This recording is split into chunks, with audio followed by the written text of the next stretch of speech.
When people talk about homosexuality, they often ask, is it a choice? I heard it is. Hello, what's your name? Christian.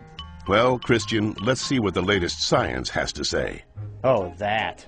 To help us, here are two gay people, George and Martha. Before we can answer, is it a choice, we must first determine what it means to be gay. How do you know you're a homosexual? The same way you know that you're straight.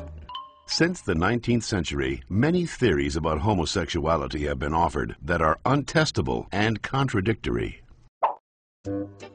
Male homosexuality is the result of an absent father and an overbearing mother. See ya. Stand up straight, dear.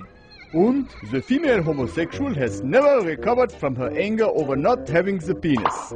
She wishes to avenge her perceived castration by taking another female as her sexual object. You're kidding me, right?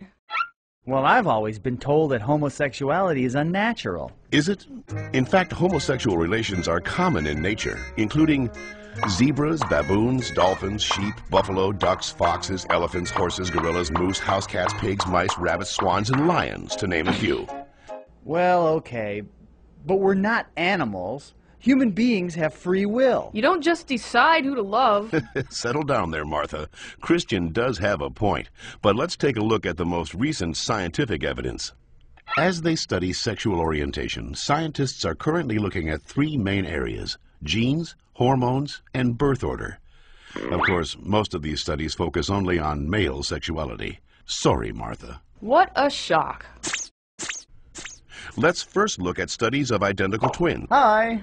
When one identical twin is a gay man, the other twin is gay up to 70% of the time, far higher than would occur if genes played no role.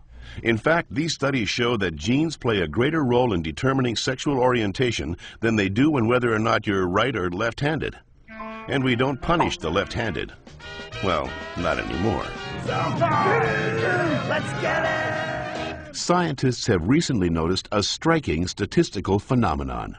Studies show that having older brothers increases the odds of a boy being homosexual. Moms always baby the youngest, making them gay.